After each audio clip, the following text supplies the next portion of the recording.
ओ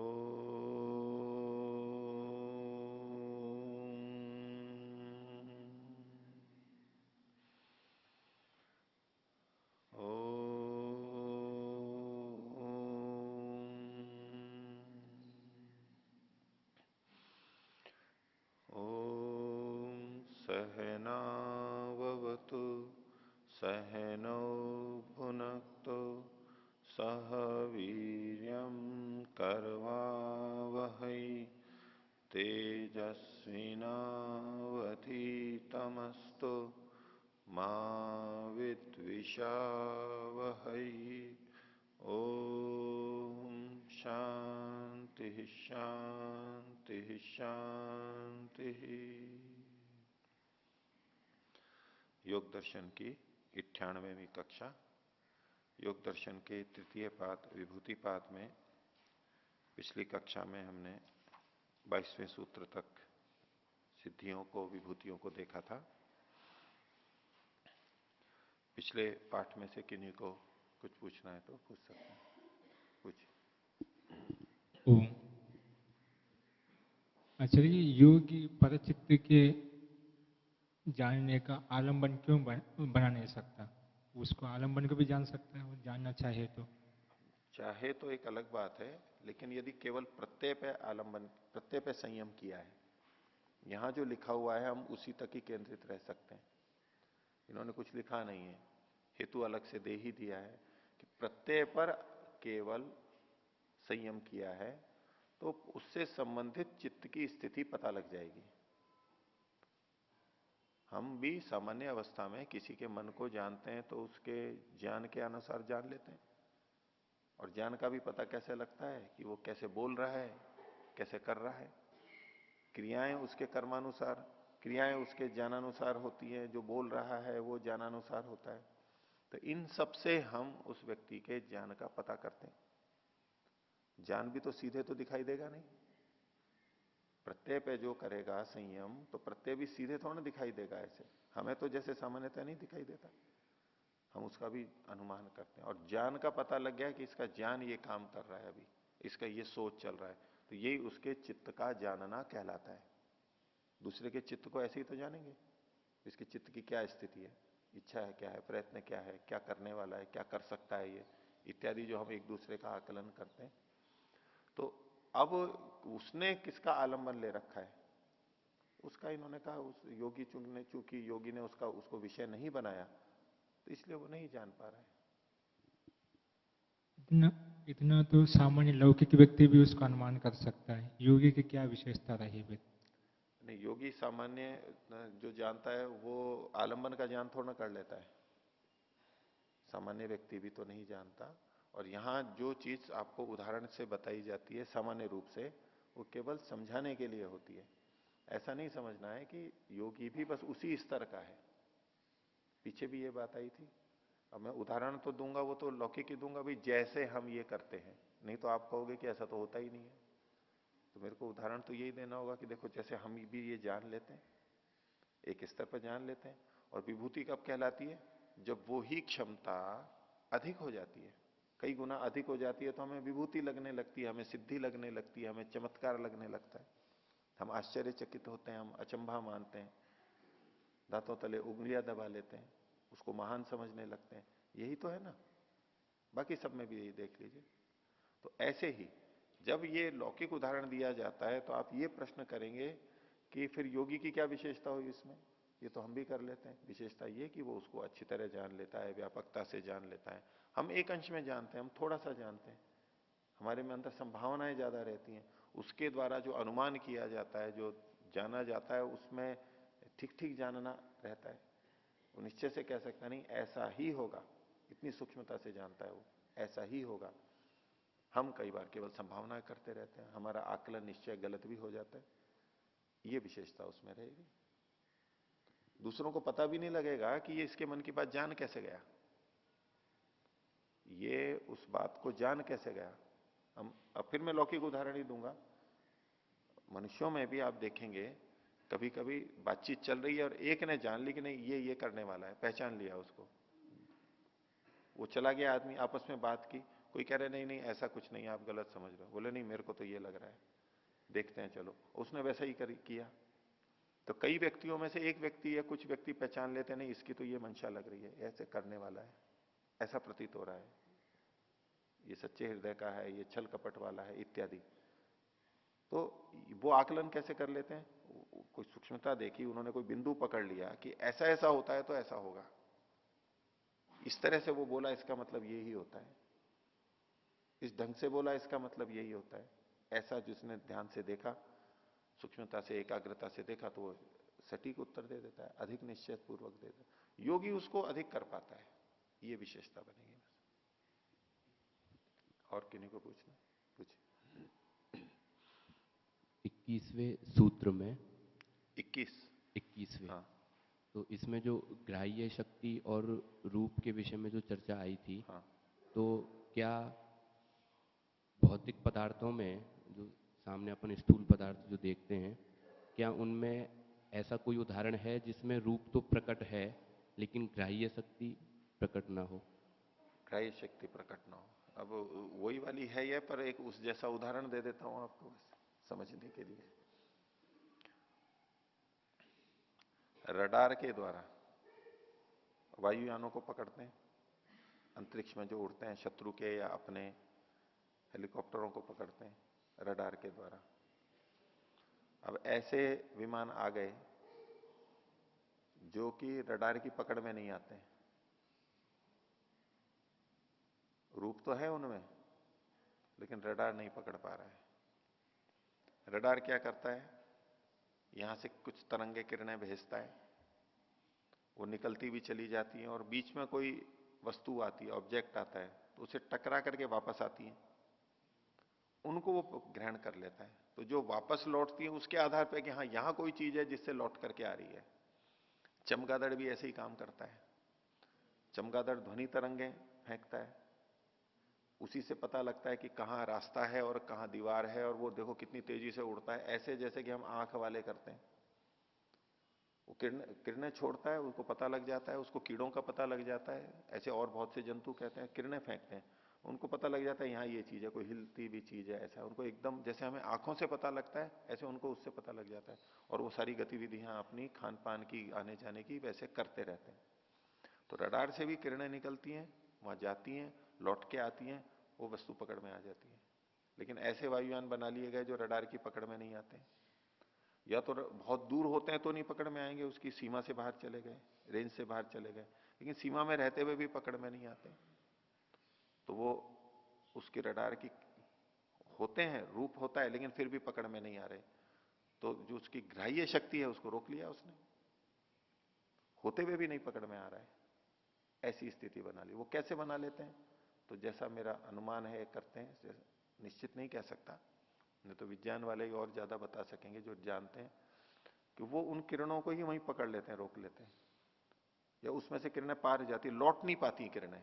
radar तो तब पकड़ेगा जब किरणें लौट करके वापस आएंगी, ये लौटने ही नहीं देता है, तो रडार कैसे पकड़ेगा? होते हुए भी नहीं हो रहा, अंतर्धान हो गया रडार की दृष्टि में, वो विमान अंतर्धान को प्राप्त हो गया है तो सही। तो ऐसे ही योगी कर लेता है, चाहे ऐसे करता हो दूसरी करता हो, लेकिन कुछ इस तरह से होना चाहिए, कुछ विज्ञान तो होना चाहिए। अगर ऐसा हो रहा है, हम इसको स्वीकार करें, अगर ऐसा हो रहा है तो कुछ ना कुछ विज्ञान है। इसको नहीं होता है तब तो कोई बात ही नहीं है, लेकिन जब लिखा है ऐसा हो सकता है, तो कुछ ना कुछ तकनीक विज्ञान है जो कि हमें नहीं पता है, इसलिए हम सोचते हैं कि ये ऐसा तो कैसे हो सकता है,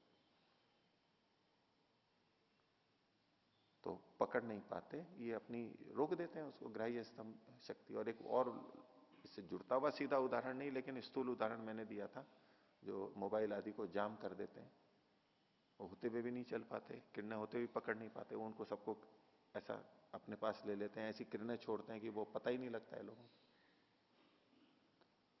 तो और इसी तरह से कई कीड़े पतंगे होते हैं जो अपनी रक्षा के लिए ऐसा माहौल बनाते हैं कि दूसरे को, जो उसका भक्षक है, उसको पता नहीं लगे कि यहां पर है, वो एक स्थूल रूप से कुछ कुछ करते हैं। तो ऐसे ही इसकी कोई शक्ति उत्पन्न हो जाती है जिससे दूसरों को हमें वो अदृश्य हो जाता है, उसका अंतर्धान हो जाता है। ऐसा ही बाकी शब्द आदि के विषय में समझ लेना चाहिए। वो आती है ना साइलेंसर, बंदूकें आती हैं और गाड़ियों में भी सबके पीछे साइलेंसर, आवाज तो होने को तो होती है या तो होती नहीं है, वो उसको साइलेंट कर देता है, आवाज को बाहर नहीं, और उसको साइलेंसर हट जाए तो कितनी तेज आवाज करती है वो गाड़ी, फटफट फटफट करती है। मौत के कुएं में जैसे वो चला रहे थे, और कई जो युवक लोग चलाते हैं कभी, आवाज ऐसी बहुत आवाज खोल करके उसकी, या खराब हो जाता है, कितनी दूर से आवाज आती है वो, साइलेंसर लगाओ तो कम आवाज आती है। तो कुछ कोई जो भी प्रक्रिया हो कि ध्वनि को भी रोका जा सकता है, इन चीजों को रोका जा सकता है, औरों को पता ना लगे, ऐसा कुछ ना कुछ किया जा सकता है।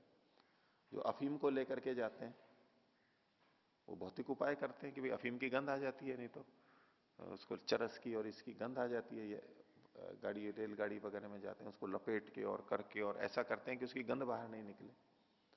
तो हम स्थूल उपायों से करते हैं। तो ग्राह्य शक्ति का स्तंभन जिस भी ढंग से होता है, विषय को रोका जा सकता है, दूसरे को पता नहीं लगेगा। ठीक है। और आचार्य जी, जो कर्मों के भोगने की जो स्वतंत्रता के विषय में सोपक्रम और निरूपक्रम में बताया गया है, इसमें जीव की स्वतंत्रता किस प्रकार से है कि वो प्रयत्न करे तो उनको जल्दी भोग सकता है और प्रयत्न ना करे तो देर से, क्योंकि कर्म का फल तो ईश्वर की व्यवस्था के अनुसार ही भोगना होता है। देखिए, कर्म का फल ईश्वर की व्यवस्था के अनुसार होता है, ये अपनी जगह ठीक है, स्वीकार्य है, ये तो अटल सिद्धांत है। लेकिन उसका ये अर्थ नहीं है कि वो फल उसी समय में उतनी ही देर में भोगा जाए। फल भोगने में भी हम स्वतंत्र होते हैं एक सीमा तक, अधिक नहीं। फल भोगने में हम स्वतंत्र होते हैं, महर्षि दयानंद ने भी लिखा है, किंचित फल भोगने में भी, कर्म करने में तो स्वतंत्र है ही, फल भोगने में भी हम किंचित स्वतंत्र हैं। उसमें परतंत्रता क्या है और स्वतंत्रता क्या है वो देख लीजिए। हम किसी भोजनालय में गए, हमने जो जो चीजें मंगवाई उसके रुपए दे दिए, हमें जो वस्तुएं आएंगी वो हमारे दिए हुए रुपए के अनुसार ही आएंगी। ये हो गया हमारा कर्माशय या कर्म के, हमने इतने रुपए दिए और फल के रूप में हमें वो खाद्य सामग्री मिली। एक हमारे कर्म यानी रुपए के अनुसार ही मिलेगी ना सदा। तो हमारा भोग उस भोजन का वो ही होगा जो रुपए के अनुसार होगा। लेकिन उसको कोई धीरे धीरे खा सकता है, कोई शीघ्र खा सकता है, कोई ढोल करके खा सकता है, कोई चबा के खा सकता है, कोई बिना चबाए खा सकता है। ये भेद है ना। फिर भी ऐसा ही कर्माशय में भी होता है कि कर्म का फल हमें मिला, मान लीजिए अच्छी बुद्धि, अच्छा शरीर, अच्छा परिवार मिला। अब इसके बाद उसका हम कौन सा उपयोग करते हैं ये हमारे ऊपर निर्भर करता है। हम उसको बर्बाद भी कर सकते हैं, हम उनका प्रयोग सकाम कर्मों के लिए भी कर सकते हैं, उनका उपयोग हम निष्काम कर्मों के लिए भी कर सकते हैं। कर्म का फल के रूप में तो वही जाति आयु भोग मिले थे हमारे को, अब मनुष्य शरीर मिला है, जीवन है, मान लीजिए आयु मिली है, इसका उपयोग हम अपनी इच्छा अनुसार सकाम निष्काम कर सकते हैं। सकाम में भी पाप और पुण्य, धर्म अधर्म करते हुए हम अपनी इच्छा से कर सकते हैं। ये कर्म के फल के भोगने में स्वतंत्रता हुई। सड़क पे हम चलते हैं तो परतंत्र हैं, चलने में स्वतंत्र हैं, स्वतंत्र हैं, दोनों जोड़ना पड़ेगा ना। परतंत्र होते हुए भी उस परतंत्रता में हमारी स्वतंत्रता है। और इसी तरह से कर्म करने में जो स्वतंत्रता है उसमें परतंत्रता भी हमारी है। कहने को तो आता है कि हम कर्म करने में स्वतंत्र है, लेकिन परतंत्रता भी तो है। हम यहां से उछल के रॉकेट की तरह ऊपर जा सकते हैं? नहीं जा सकते। 10 फीट यहां से छलांग लगाई और सीधा छत पे चढ़ गए, जैसे कार्टून फिल्मों में आता है। बच्चे होते हैं ना, उछलते हैं और उछल करके ऊपर जाकर के बैठ जाते हैं। ऊपर से तो कूदते हैं, वो नीचे से ऊपर चले जाते हैं, ऐसा दिखाते हैं उसमें। ऐसे कर सकते हैं हम? नहीं कर सकते। कर्म में तो स्वतंत्र है ना हम। तो हमारी सामर्थ्य की न्यूनता से कर्म की स्वतंत्रता बाधित हो रही है। तो कर्म की स्वतंत्रता किस रूप में देखी जाती है? हमारी कितनी शक्ति सामर्थ्य है उसके अंतर्गत हम स्वतंत्र हैं। हम कुएं में हैं और वहां घूमना है हमारे को, तो उसी में ही तो घूमेंगे, कर्म करने में स्वतंत्र है। उसके इधर उधर तो नहीं जा सकते हैं, वहां उतने में स्वतंत्र है। फल भोगने में भी जितना कर्माशय है उसके अनुसार तो फल मिल रहा है हमें, लेकिन उसको आगे पीछे हम भोग सकते हैं, उसका सदुपयोग कर सकते हैं, उसका दुरुपयोग कर सकते हैं। ये वहां भी स्वतंत्रता है। यही सोपक्रम निरुपक्रम से भी पता लग रहा है। कर्म तो जितना है उतना ही मिलेगा, लेकिन हम उसको शीघ्र भी भोग सकते हैं, देरी से भी भोग सकते हैं। ठीक है। और कुछ नहीं। ये हमारी स्वतंत्रता है कुछ। तो इस स्वतंत्रता से ये चीज बाधित नहीं होती कि कर्म तो परमात्मा के अनुसार होता है, उसका खंडन नहीं होता है, ये उसके अंतर्गत ही है, उसका पूरक है ये। पूरा कर्म फल को हम दोनों ही दृष्टियों से देखना है, कर्मानुसार मिलेगा और हम उसमें फेरबदल हम भी कर सकते हैं और दूसरे भी तो हमें न्याय अन्याय पूर्वक फल दे देते हैं या हमसे छीन लेते हैं। अब उसके बाद फिर ईश्वर का न्याय करेगा, ईश्वर का न्याय चलेगा, वहां निश्चितता है, लेकिन ये अनिश्चितता तो रहेगी ही। तो ऐसा ही ये सोपक्रम निरूपक्रम के अंदर भी है।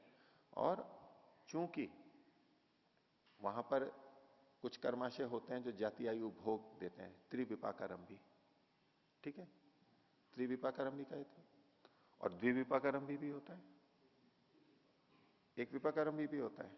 कौन सा होता है एक विपाकारम भी? आयु और भोग, तो ये तो द्विविपाकारम भी हो गया।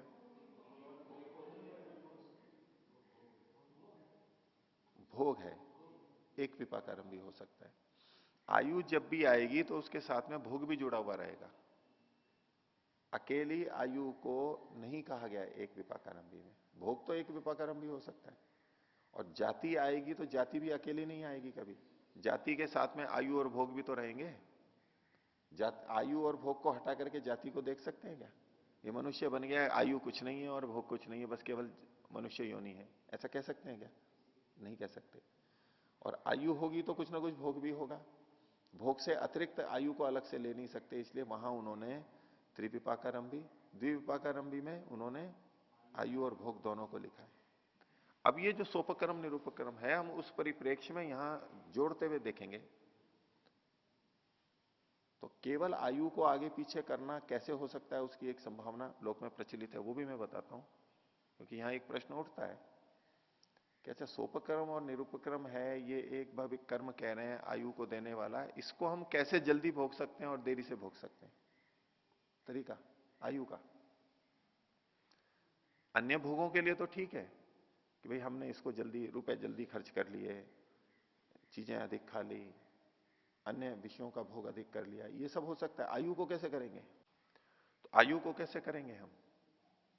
तो कई जने कहते हैं, पर मैं उसका समर्थन करते हुए नहीं कह रहा हूं, केवल उनकी बात है। तो कई जने कहते हैं हमारी आयु श्वासों की संख्या पर निर्भर करती है। आयु हमारी सांसों की संख्या पर निर्भर करती है, गिनी हुई संख्याएं हैं। तो अब यदि कोई लंबे लंबे सांस ले रहा है तो आयु बढ़ जाएगी, क्योंकि काल पे निर्भर नहीं है, सांस की संख्या पर निर्भर है, आयु बढ़ जाएगी। और जल्दी जल्दी लेंगे तो घट जाएगी, छोटे श्वास लेंगे तो श्वास की संख्या पूरी हो जाएगी। तो ये इस दृष्टि से कोई सोपक्रम निरूपक्रम कह सकते। अभी एक व्यक्ति आए थे, वो कई जने थे, बोले कि जी ये लोग ये करवाते हैं, मैं तो कभी नहीं करवाता ये प्राणायाम, श्वसन क्रियाएं। बोले मैं कपालभाति कभी भी नहीं करवाता हूं। बोले आयु को बढ़ाना है हमें, ये कैसे योग सिखाने वाले हैं? तो ये तो आयु घटती है इससे, और लोगों को बस ऐसे ही बना रहे हैं, मूर्ख बना रहे हैं, और लोग भी किए जा रहे हैं। इसी बात पे विरोध था कि देखो गलत चीजें सिखा रहे हैं लोगों को। तो मैं तो लंबे लंबे ही सिखाता हूं, जल्दी जल्दी। कपालभाति में तो बहुत जल्दी जल्दी ले लेते हैं बोले इससे तो आयु कम हो जाएगी। बोले हाँ, योग दर्शन के प्राणायाम ठीक है, वो आयु को बढ़ाने वाले हैं, क्योंकि उसमें तो रुकना ही है सब में, और रुकेगा तो लंबा होगा ही श्वास। बोले मैं तो वही करा था, उसमें उनका हेतु ये था दीर्घायु का। और फिर मैंने उनको पुस्तकें देनी कि भी आप लोग पुस्तक लेना चाहते हैं, तो पुस्तक में चूंकि वहां की छपी हुई थी, चित्र था, बोले नहीं नहीं इनकी किताब नहीं लेनी है मेरे को, क्योंकि इसमें फिर कोई गलत बात होगी जो आयु को कम करने वाली होगी। तो जो ये ऐसा कहते हैं कि आयु के संख्या के अनुसार आयु होती है, श्वासों की, हाँ क्षमा कीजिए, श्वासों की संख्या के अनुसार आयु होती है, तो वहां यह हो सकता है कि हम सोपक्रम भी कर सकते हैं। क्या सोपक्रम? जल्दी जल्दी सांस ले लो। और वैसे दूसरी दृष्टि से ये ठीक है कि जिन लोगों की छोटी सांस होती है, शैलो बोलते हैं, शैलो बोलते हैं ना, और एक होता है गहरी सांस, डीप ब्रीथिंग। एक उथली, शैलो मतलब उथली शब्द है हिंदी में उसके लिए। उथली उथली यानी ऊपर ऊपर की, बस थोड़ी सी आई, फेफड़ों में अंदर तक नहीं जा रही है, बस थोड़ी सी आई यहां और निकल गई। लेकिन हम व्यायाम करते हैं तो स्वभावतः गहरा सांस लेना ही पड़ता है, तो गहरी सांस शुरू हो जाती है हमारी, नहीं तो छोटी सांस चलती रहती है, बस उथली उथली चलती रहती है। तो जब हम प्रयास पूर्वक सांस लेंगे, ज्यादा सांस लेंगे तो सोपक्रम हो जाएगा उनकी दृष्टि से, और प्रयत्न नहीं करेंगे तो आराम से बैठे रहेंगे तो ऐसा उनकी कुछ दृष्टि से। हालांकि इसमें भी वितर्क हैं, पर उसको छोड़ दीजिए अभी। हम आयु के साथ हमारे भोग भी जुड़े हुए हैं, आयु के साथ साथ हमारे भोग जुड़े हुए हैं। जाति, आयु, भोग, ये तीन चीजें बताई। जाति किसके लिए मिली है? जाति अपने आप में क्या प्रयोजन रखती है हमारे लिए, और आयु अपने आप में क्या प्रयोजन रखती है? अंततः तो भोग पे ही जाएगा। हमको चाहे उन्नति का अवसर मिल रहा है, चाहे अवनति के लिए विपरीत स्थिति मिल रही है, सुख दुख के जैसे भी साधन मिल रहे हैं, वास्तव में तो उसी के लिए है ना। अब मनुष्य शरीर, मनुष्य योनि, जाति की प्रयोजनता यह है कि हमें उन्नति के अवसर अधिक हैं, साधन ऐसे मिले। अब मनुष्य शरीर में साधन अधिक मिले, अच्छे मिले, ऐसा शरीर, ऐसी बुद्धि, इंद्रिया आदि, तो ये तो भोग के अंदर आ गए ना, भोग के साधनों में आ गए। भोग यानी भोग के साधन होता है वहां पर, जाति, आयु और भोग। तो अंततः है तो भोग पे ही जाना है, भोग के लिए ही तो ये सारी चीजें मिली हैं। तो यदि हम साधनों का उपयोग अधिक करेंगे तो आयु जल्दी चुक जाएगी। नया कर नहीं रहे हैं, नया विशेष कर नहीं रहे हैं। अब कोई मान लो भोक्ता भी अधिक है और सामर्थ्य भी अधिक बढ़ाता है, खूब व्यायाम भी करता है, स्वास्थ्य का ध्यान रखता है, और भोक्ता भी अधिक है, तो ठीक है, वो जल्दी नहीं जाएगा, क्योंकि उसने वर्तमान का कर्म कर लिया। दोनों मिलकर के होगा। अब एक अपने पिछले अनुसार भोग रहा है और नया कुछ ले नहीं रहा है, नया पुरुषार्थ कर नहीं रहा है। अब गुल्लक में ऐसे तेजी से कोई खर्च करे, और तेजी से भले ही खर्च कर रहा हो, लेकिन उसमें डाल भी तो वो काफी रहा है, तो तेजी से खर्च करते हुए भी उसका बैंक बैलेंस खाली नहीं होगा या कम होगा, देरी से होगा। तो दोनों बातों पे निर्भर करता है, हम तेजी से खर्च कर रहे हैं और तेजी से डाल रहे हैं, यानी वर्तमान का पुरुषार्थ और पिछला भाग्य, ये दोनों मिलकर के काम करेंगे वहां पर। तो यदि हम इन संसाधनों का उपयोग अधिक करते हैं अपने लिए, तो कर्माशय स्वाभाविक क्षीण होगा ही। जितना जितना भोगेंगे उतना कर्माशय क्षीण होगा, और कर्माशय क्षीण हो गया फिर क्या करेंगे भाई? आयु तो इसलिए मिली थी ना कि भोग मिले हमारे को, वो भोग ही समाप्त हो गए, तो अब निकलो यहां से। अब होटल में खाना खाने बैठे, 1 घंटे खा रहे हैं, तो खा रहे हैं तब तो 1 घंटे चला सकते हैं, वो टोकेगा नहीं। अब 15 मिनट में खा लिया, 5-7 मिनट और देखेगा, फिर कहेगा जी हटो, आपका खाना तो हो गया, या तो खाना खाने के लिए आए थे। बोले नहीं, हम तो 1 घंटा बैठेंगे यहाँ पर। अब कहीं बैठ भी सकते हैं, लेकिन भीड़ होगी, वो बैठने नहीं देगा, क्योंकि आपका जिसका प्रयोजन से आए थे हो गया है पूरा, जाइए अब यहां से। काल, तो काल यानी आयु, वो भोग के ऊपर निर्भर करती है। तो कैसे इसको हम सोपक्रम निरूपक्रम कर रहे हैं, उसका मैं ये बता रहा हूं। इस सबसे स्पष्ट हो गया होगा कि हम बहुत अधिक खा लेंगे तो ठीक है, जल्दी चले जाएंगे यहां से, आयु जल्दी समाप्त हो जाएगी। जो भी हमारे साधन है और जो कर्माशय है, उसको हमने शीघ्र भोग लिया तो जल्दी चले जाएंगे, और बचा के रखा है तो हमारी यात्रा देर तक चलती रहेगी। फ्यूल एफिशिएंट वाहन है, जो जल्दी से भोग लिया तो ठीक है, कम चलेगा वो वाहन, और हमने ऐसा यंत्र लगा रखा है कि थोड़ा सा ही से ही काम चला रहे हैं तो देर तक चल जाएगा। इसलिए आजकल वैज्ञानिक वैसे भी, ये कर्माशय नहीं वैसे भी बोलते हैं कि जो कम खाते हैं वो दीर्घायु होते हैं। ये बहुत बहुत निष्कर्ष आ चुके हैं इसमें, चूहों पे आ गए, मनुष्यों पे आ गए। जो कम खाते हैं वो दीर्घायु होते हैं, अधिक खाने वाले कभी दीर्घायु नहीं होते। कम का मतलब उचित है, एकदम कम नहीं, सीमा से भी नीचे आ जाए उसका नहीं कह रहे हैं। पूछिए। आचार्य जी, जिन कर्मों के फल दुख रूप होते हैं, जिन कर्मों के फल, मतलब दुख रूप हाँ, फल जो मिलते हैं, जिन उन कर्मों को कैसे? उनको भी भोग सकते हैं, उनको भी भोग सकते हैं। ऐसा हम चीजों को भोग लेते हैं जल्दी से। बहुत सारी परंपराओं में तो बहुत माना ही जाता है इसको, मैं उसका समर्थन नहीं कर रहा हूं, तो आगे होकर के ले लेते हैं। सुखों के लिए तो ये हमारे पे लगता ही है पूरा पूरा। दुखों की दृष्टि से कुछ चीजें ऐसी होती हैं कि हम किसी की सेवा करते हैं, परोपकार करते हैं, अथवा कष्ट सह करके भी हम दूसरों का बहुत बड़ा उपकार करते हैं, उस समय हम कष्ट झेल रहे होते हैं, हम तपस्या कर रहे होते हैं, बहुत सारे कष्ट झेल रहे होते हैं। अबुद्धिपूर्वक तपस्या हो उसका समर्थन नहीं कर रहा हूं मैं। जैसा कि कई जने ये सोच लेते हैं कि जितना कष्ट देंगे शरीर को उतना ही कर्माशय क्षीण होगा। अब उसके लिए बहुत भूखे रहेंगे, बहुत प्यासे रहेंगे, धूप में खड़े रहेंगे, पंचाग्नि तप करेंगे। तप के संदर्भ में ये सारी बातें आपके सामने रखी थी, वो उचित तप नहीं है, सम्यक तप नहीं है। जानबूझ करके ऐसी जगह फंस गए और बोले कि मैं तो कष्ट मिलेगा तो मेरे पाप कर्माशय क्षीण होंगे, इस तरह से जो करते हैं अनुचित उनका नहीं, लेकिन उचित ढंग से वो अपने कष्टों को झेल लेता है इस तरह से, और परोपकार भी बनता है, वो जल्दी झेल लेता है, जल्दी समाप्त हो जाएगा उसका, उसको भी अवसर दिया जा सकता है। लेकिन पुण्य के ऊपर तो हमें स्पष्ट पता लगता ही है। ठीक है, आगे चलते हैं। तो योग दर्शन के तृतीय पाद विभूति पाद का 23वां सूत्र प्रारंभ करते हैं। सूत्र है मैत्र्यादिषु बलानि, मैत्री आदि में। अब इसमें संयम शब्द को हम पीछे से अध्याहरित करते ही रहेंगे, जहां नहीं आएगा वहां अध्याहार ही करेंगे। तो मैत्री आदि में संयम करने से बलानी बल प्राप्त होते हैं, और बलानी भी बहुवचन कर दिया है पर। अब मैत्री आदि कहते ही हमारे मन में क्या क्या चीजें आएंगी? मैत्री, करुणा, मुदिता और उपेक्षा। सूत्र पीछे बताया ही है, उसी की तरफ संकेत है, इस शास्त्र के अनुसार वही ग्रहण करेंगे। तो मैत्री में संयम करने से, करुणा में संयम करने से, मुदिता में संयम करने से इत्यादि। उपेक्षा का तो ये मना किया, स्वयं भाष्यकार बोलेंगे अभी। तो उनमें संयम करने से बलानी बल प्राप्त होते हैं।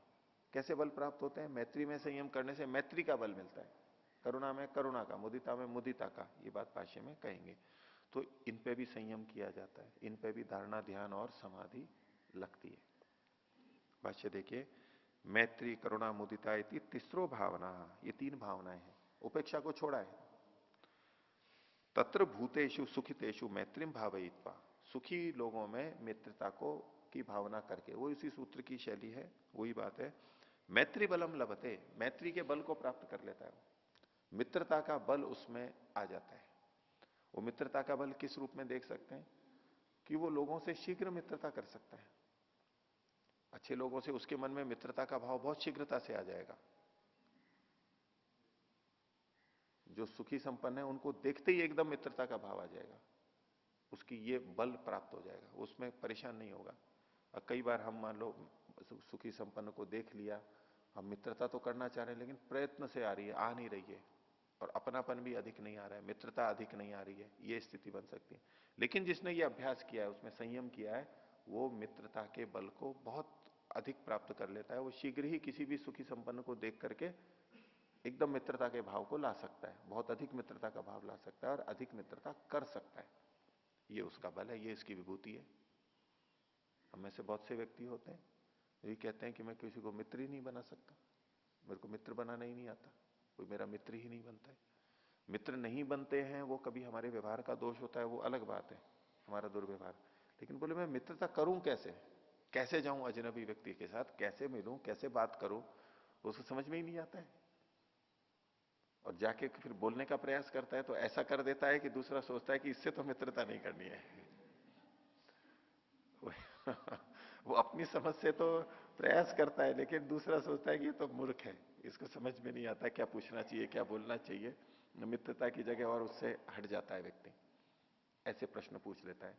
और कई बार मित्रता के लिए आत्मीय बनने के चक्कर में ऐसे प्रश्न पूछ लेता है कि वो सोचता है कि ये तो ज्यादा घुसने वाला है, ये आत्मीय नहीं हो सकता, ये तो सीमा को उल्लंघन कर रहा है, उसको उसको हटा देंगे। ये सोच रहा है मैं बहुत आत्मीय बन रहा हूं, किस कदम से बढ़ना चाहिए, कितनी आत्मीयता लानी चाहिए, क्या चीज किसी से पूछी जा सकती है, क्या चीज किसी से व्यक्तिगत बातें नहीं पूछी जा सकती, ये बहुत प्रतीक्षा करने की बात होती है। जब तक अति निकटता नहीं हो तब तक कुछ बातें पूछी ही नहीं जा सकती, और पूछ लिया तो दोस्ती वहीं समाप्त है। किसी के धन के बारे में पूछ लिया, हम बैंक बैलेंस पूछ लिया, आपको वेतन कितना मिलता है, पुरुषों को यह समस्या होती है, वेतन, पद, वैसे तो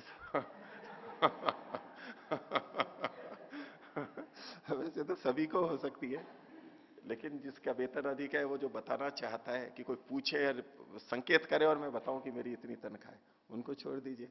लेकिन जिनको अपने प्रति थोड़ी सी अ, अ, हीन भावना है कि भी मेरा वेतन कम है, दूसरों का तो अधिक है, मेरे मित्रों का औरों का, तो उसको कहते हुए संकोच होता है, बस वो सामान्य भाषा में बोलेगा। तो अपने को उसी से पता लग जाता है कि ये व्यक्ति अभी इतने तक खुला हुआ है, इसके आगे नहीं है। अब उस सीमा का हमने अगर उल्लंघन शुरू किया, उसके क्षेत्र में घुसने का प्रयास किया, तो दिक्कत हो जाएगी, वो स्वीकार नहीं करेगा।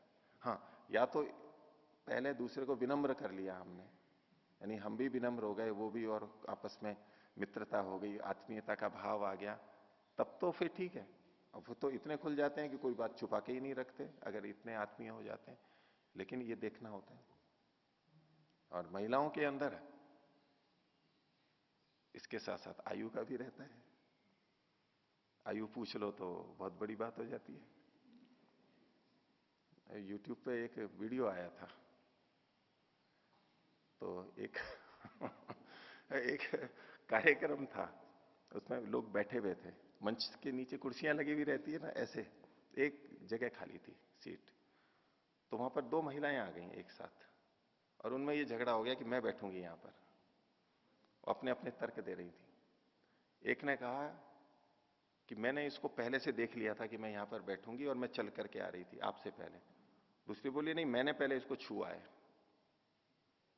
पहले पहुंच गई। उसे बोले मैंने पहले हाथ लगाया, लगभग साथ साथ आए, लेकिन एक ने पहले छू लिया, बोले मैंने इसको पहले छुआ है तो मैं बैठूंगी यहां पर। सबसे आगे वाली पंक्ति थी वो। ने काफी देर हो गई, वो कहे उधर आपस में झगड़ रहे थे, तो पीछे युवक दिखा रखे थे उन्होंने। उसमें से एक युवक ने कहा कि भी क्यों इतने झगड़ रहे हो, आप में से जो बड़ी है वो यहां पर बैठ जाए, छोटी पीछे चली जाए।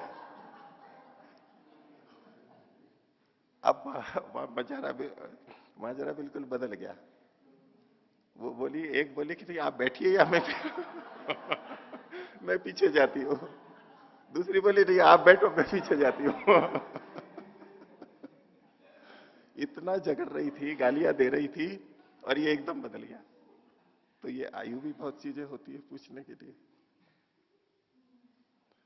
तो हमें मित्रता का जो बल आना है, मैत्री पर संयम करने से मित्रता का बल आएगा। उसको पता रहेगा कि कैसे मित्रता की जाती है, कैसे मित्रता की जाती है। नहीं तो अफसोस ही करी जने करते रहे, लेकिन मेरी पता नहीं क्या बात होती है, मैं जाता भी हूं, मिलता भी हूं, उनको घर पे भी बुलाता हूं, ले भी जाता हूं, कुछ उपहार भी देता हूं, लेकिन मेरे मित्र नहीं बनते लोग। और कई हैं कि सब इनकी मित्रता चाहते हैं। कई ऐसे व्यक्ति होते हैं, हर कोई मित्रता चाहता है, वो नहीं चाहता कि मेरे अधिक मित्र बने। तो ये मित्रता का बल हुआ। योगी जब मित्रता पे संयम करता है, इन्हीं बातों पे तो संयम करेगा। हम थोड़ा कर पाते हैं, वो अधिक कर लेता है। जैसे हमारे में भेद है, योगी इसकी बहुत सूक्ष्मता में चला जाता है, धारणा ध्यान समाधि लगा लेता है, तो उसको मैत्री का बल प्राप्त हो जाता है। अब इसी तरह से आगे का कहा, दुखितेषु करुणाम भावयित्वा करुणा बलम लभते। दुखी व्यक्तियों के प्रति करुणा की भावना, अब उसमें उसने संयम किया है तो उसको करुणा का बल आ जाता है। वो जब चाहे तब करुणा कर सकता है, दुखित व्यक्ति के प्रति करुणा कर सकता है। इसमें क्या विशेष बात है? ऐसा नहीं, ये भी विशेष बात है। नहीं, कई बार दुखी व्यक्ति होता है और करुणा नहीं आती, हंसने लग जाते हैं, रुका नहीं जाता। वहां मौत हुई है कि दुर्घटना की सूचना आई है। अब सबको पता है कि ये हंसने का समय नहीं है, ये दुखी होने का समय है, लेकिन वो हंसते ही जाते हैं वहां। क्यों? करुणा का बल नहीं है। हाँ, अपना होता है तब तो करुणा आ ही जाती है, तब तो तमसी नहीं आएगी। अपना व्यक्तिगत हो, अपने व्यक्तिगत परिवार का हो। दूसरे में हर जगह हम करुणा नहीं कर पाते, और कहीं कम करते हैं, कहीं अधिक करते हैं, हमारे नियंत्रण में नहीं रहता है। जैसे हम चाहते तो हैं, सार्वजनिक स्थल पर हैं, हम चाहते हैं कि हम हंसे नहीं, या हम इसको हल्का फुल्का नहीं रहे, हम गंभीर रहे, लेकिन वो रह नहीं पाता है। कारण करुणा का बल नहीं है अंदर। लेकिन योगी इस पे संयम कर करके करुणा के बल को प्राप्त कर लेता है। जब वो चाहता है तो करुणित हो जाता है। नियंत्रण में रहता है उसका, जैसे करना है वैसा कर सकता है, अनियंत्रित नहीं हो पाता है। ठीक है, तो ये भी तो एक विशेष बात हुई ना, ये एक सिद्धि हुई। हाँ, कुछ लोग होते हैं जो जहां भी जाएं वहां पर रो देते हैं, कर लेते हैं, ये भी है। पर अचानक जब कुछ होता है तब क्या होता है, पहले से हो तो तैयार होके चला जाता है व्यक्ति।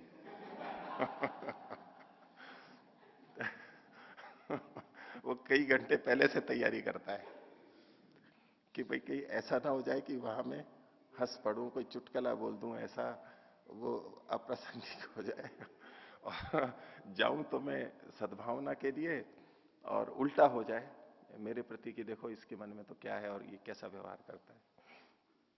तो करुणा में संयम करने से करुणा का बल आता है। ये एक बल है ना, इसको हम बल नहीं कह सकते। तीसरा, पुण्यशीलेषु मुदिताम भावयित्वा मुदिता बलम लभते। बिल्कुल ऐसा ही यहां पर समझ लेना चाहिए। नहीं तो पुण्यशील को देख करके हमारे मन में मुदिता नहीं आएगी, हमें अच्छा नहीं लगेगा। हम पुण्यात्मा हैं, ठीक है, हम पुण्य को अच्छा समझते हैं, धर्म को अच्छा समझते हैं, लेकिन दूसरा पुण्य कर रहा है या दूसरे ने हमारे से अधिक कर लिया है, मुदिता आना कठिन हो जाता है। मुदिता की जगह पे अप्रसन्नता तक आ जाती है, एक तरह की ईर्ष्या प्रतिस्पर्धा उत्पन्न होनी शुरू हो जाती है, क्योंकि हमारे में बल नहीं है।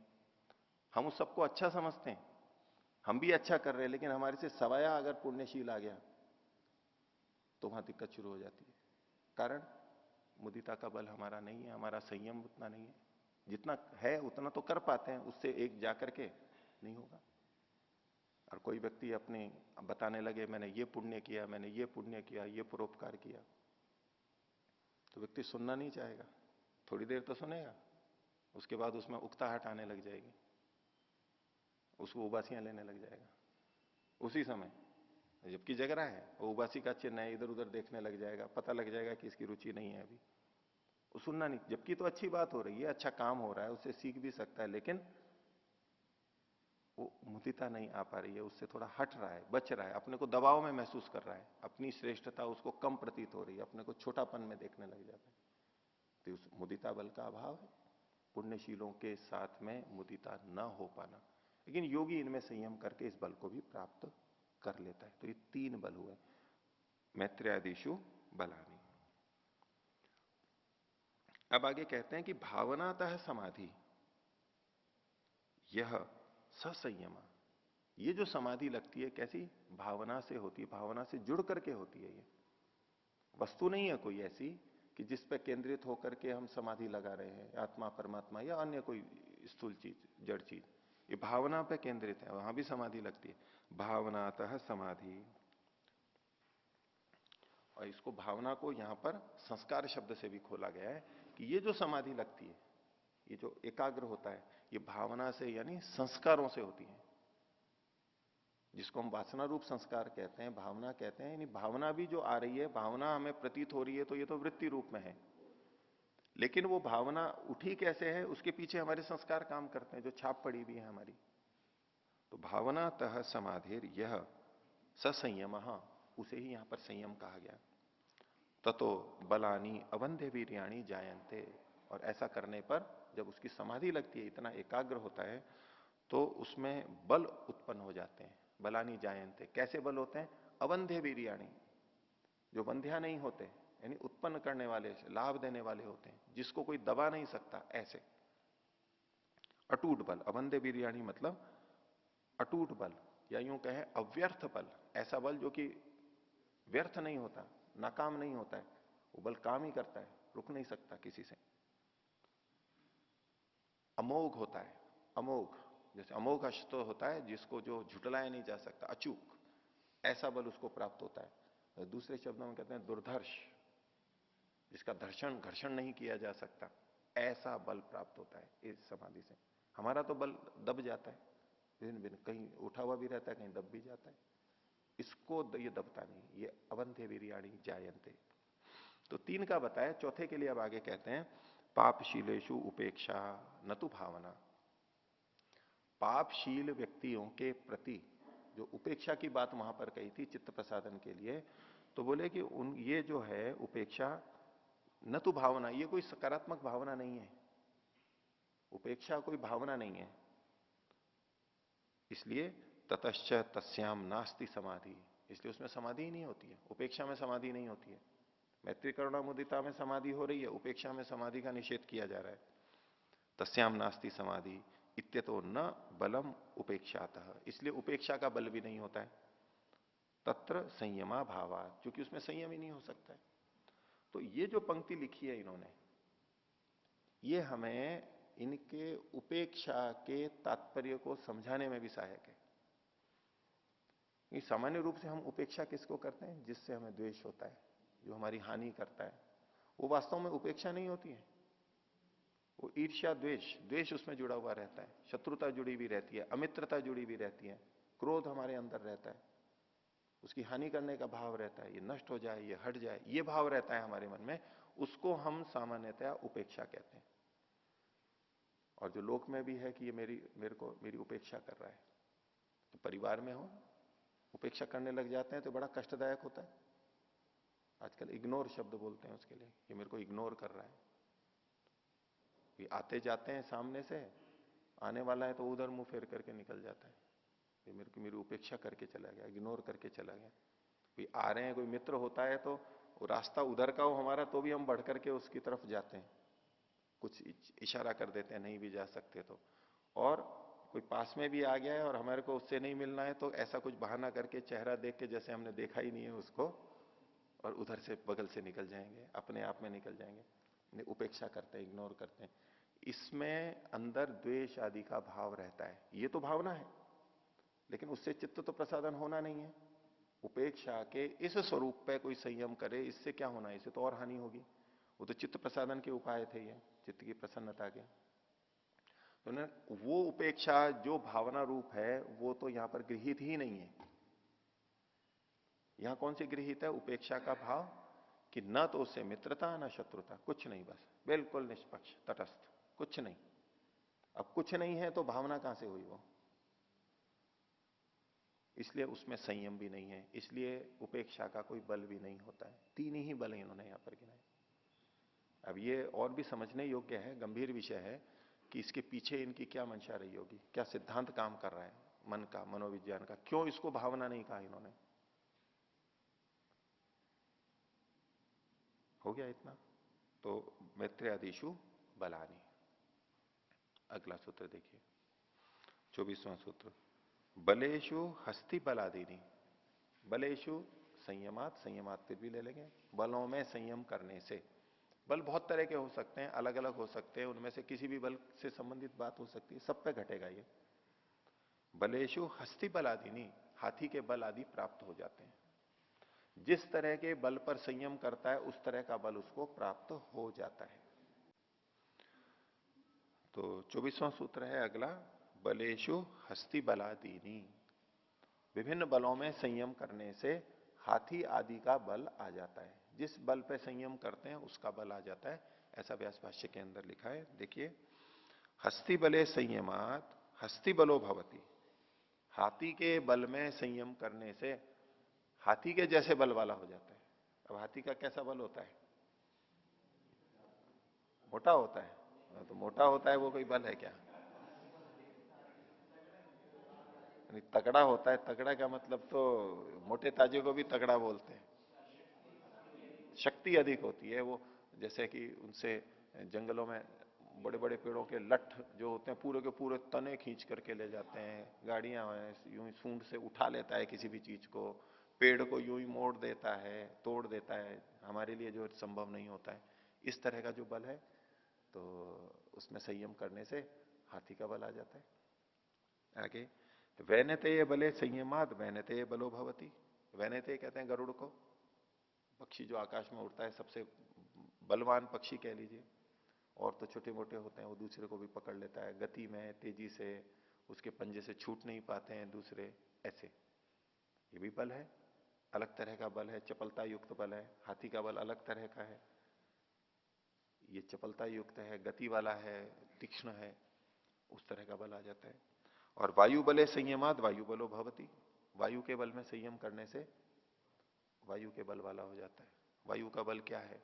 बहा के ले जाती है। तेजी से चलती है, रोके नहीं रुकती है, रोकते भी हैं तो अगल बगल से निकल जाती है, ऐसा बल होता है उसका। ऐसा बल उसको भी प्राप्त हो जाता है।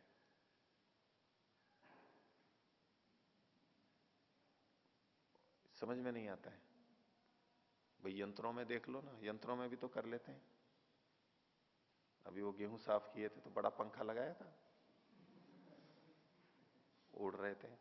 और ब्लोअर होते हैं बड़ी बड़ी कंपनियों में, हवा जाती है बहुत तेजी से, सुखाने के लिए होते हैं, हवा फेंकी जाती है। अलग अलग संयंत्र होते हैं, पानी है तो हवा भी है, खूब तेजी से। वायुयान देखो कैसे चलते हैं, वायु के आधार पर ही तो चलते हैं। वायु को कैसे फेंकना है, किधर करना है, वायु पे ही तो केंद्रित रहता है वो सारा का सारा। यंत्र जो चलते हैं, मशीनें चलती हैं, इंजन चलता है वो, और पंखे और वो सब किसके लिए हैं? इधर से वायु जाएगी, इधर से जाएगी, इतनी फेंकी जाएगी, उस पर निर्भर करता है वो। एक बल प्राप्त होता है, वैज्ञानिकों ने उस पर संयम किया, वायु कैसे चलती है, क्या करती है उसके। पवन चक्की का प्रयोग चलो वो उस रूप में बदल गए, मान लो बिजली बना ली, चक्की चला ली, जो भी है, पर कुछ तो ऐसा कुछ हमारे समझ में नहीं आता क्या रूप में है, एक अलग बात है। लेकिन लिखा हुआ यही है, वायु के बल में संयम करने से वायु के बल वाला हो जाता है, मतलब उस तरह का अधिक बल आ जाता है। इसका ये मतलब नहीं है कि बिल्कुल वैसा ही उतना ही हो जाता है, उस जैसा उस तरह की गतियां उसको प्राप्त होती हैं। आगे देखिए 25वां सूत्र, प्रवृत्ति आलोक न्यासात सूक्ष्म व्यवहित विप्रकृष्ट ज्ञानम।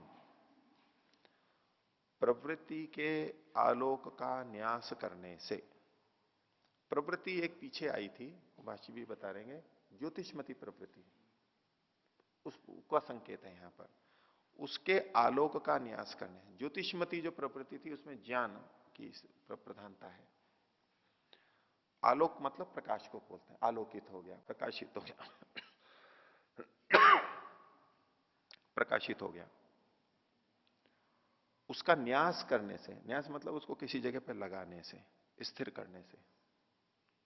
अब ये जो ज्ञान है, आलोक है, ये आलोक है, ये दिमाग का है, ज्ञान का प्रकाश है ये, उसको कहीं लगाने से। अब इसको स्थूल उदाहरण में देखें कि हमारे पास करदीप है, टॉर्च हो, उसमें हमारा प्रकाश है, अब उसको हम जहां लगा देते हैं वो चीज दिखने लग जाती है ना।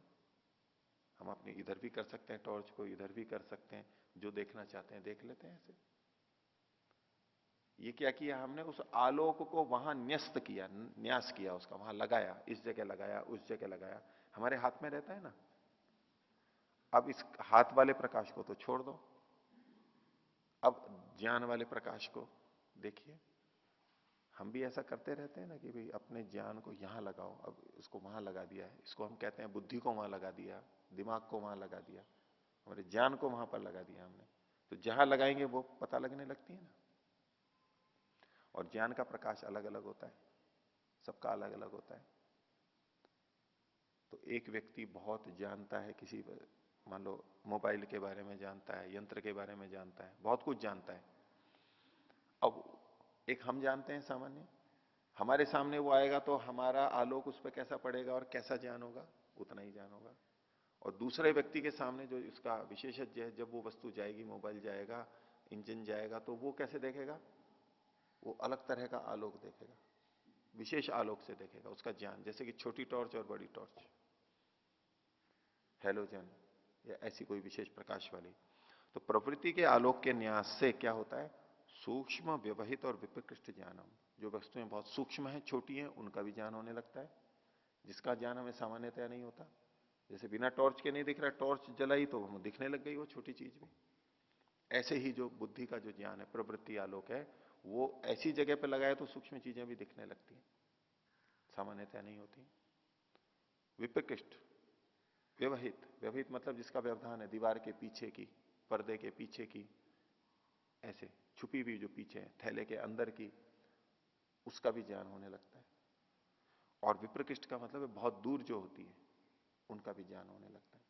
हमें प्रत्यक्ष में जो बाधक हैं उसमें कई कारणों में से ये 3 कारण भी हैं कि अति सूक्ष्मता से होने से कोई वस्तु दिखाई नहीं देती, और अगर ढकी भी हो, व्यवहित हो, तो भी दिखाई नहीं देती, ढक्कन है तो अंदर का पता नहीं लगता है, और दूर हो तो भी हमें दिखाई नहीं देती। ये बाधाएं इसकी हट जाती हैं, क्योंकि प्रकृति के आलोक का वो न्यास कर सकता है। विशेष उसके साधन आ गए तो सूक्ष्म को भी देख लेता है, व्यवहित को भी जान लेता है और विप्रकृष्ट को भी जान लेता है। भाष्य देखिए, ज्योतिषमती प्रवृत्ति रुकता मनसः। ये ज्योतिषमती प्रवृत्ति कही है किसकी? मन की। ज्योतिषमती जो पीछे चित्त के परिक्रमा आए थे उसके लिए। तस्याम यह आलोक है, उसमें जो आलोक है, ज्ञान है, तम योगी सूक्ष्म व व्यवहिते व विप्रकृष्टे व अर्थे विन्यस्य। योगी उसको किसी सूक्ष्म वस्तु पे, व्यवहित पे या दूर है उस पे न्यस्त करके अपने उस ज्ञान को वहां लगा करके जब केंद्रित हो जाता है, यानी वहां पर संयम कर लेता है, वहां समाधि लगा देता है, तो तम अर्थम अधिगच्छति, वो वस्तु उसको ज्ञात हो जाती है। सूक्ष्म, व्यवहित और विप्रकृष्ट का ज्ञान हो जाता है प्रवृत्ति के आलोक के न्यास करने से। ये शक्ति की सामर्थ्य बढ़ गई। थोड़े स्तर पर हम सभी करते हैं, हम भी विशेष केंद्रित होते हैं तो जान लेते हैं, और ये बहुत अधिक जान लेता है, अधिक जैसी जैसी उसकी क्षमता है ऐसा जान लेता है। तो आज का पाठ इतना ही रखते हैं। प्रणव ध्वनि।